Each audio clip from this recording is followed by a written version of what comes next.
In this lesson, we will examine the concept of independent events. To do this, we will examine two questions. The first is one you saw earlier, and the second question is almost identical to the first question. In both questions, we are selecting two balls, and in both questions, we want to find the probability that both selected balls are green. The only difference between these two questions is that in the first question, we are selecting the balls without replacement. This means that once the first ball is selected, it remains out of the box for the second selection. In the second question, we are selecting the balls with replacement. So after the first ball is selected, it is put back into the box before the second selection. For both questions, we'll say that event A is selecting a green ball on the first draw, and event B is selecting a green ball on the second draw.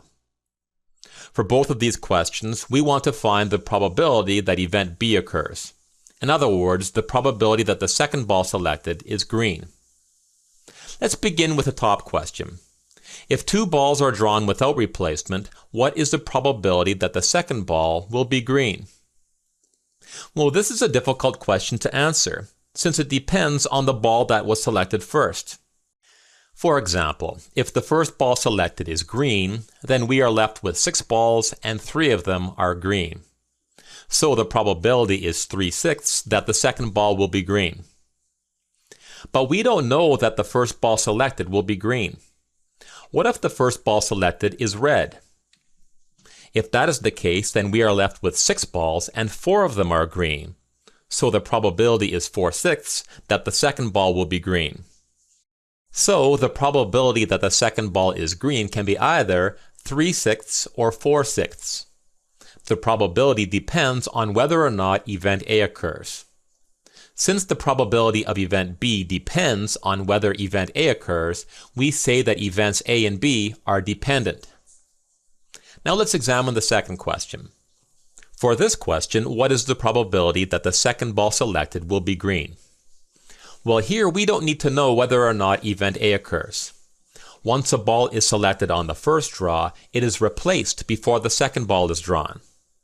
This means that for the second draw, we will have 7 balls and 4 of them will be green. So the probability that the second ball selected will be green is equal to 4/7. Since the probability of event B does not depend on whether or not event A occurs, we say that events A and B are independent. The important feature about dependent and independent events is that they affect the formula related to the probability of two events both occurring. If two events are dependent, then the probability that events A and B both occur is as follows.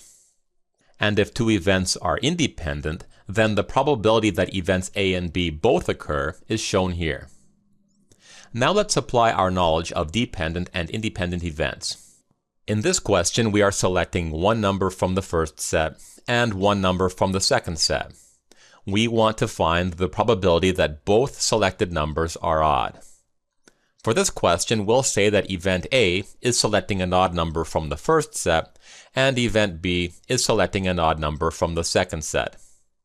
To find the probability that events A and B both occur, we should first determine whether these two events are dependent or independent.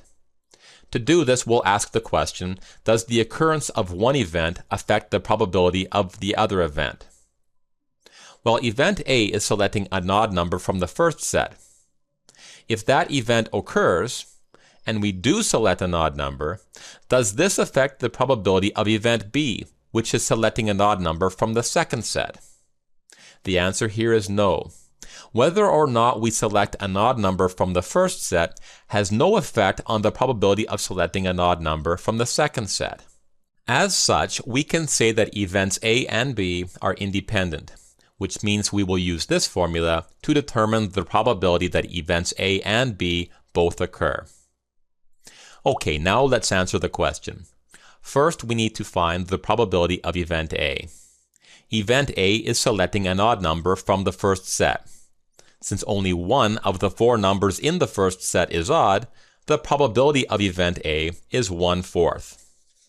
Now on to the probability of event B, selecting an odd number from the second set.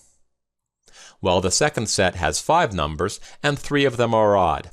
So the probability of event B is 3/5. At this point, we can multiply the two probabilities to get 3/20.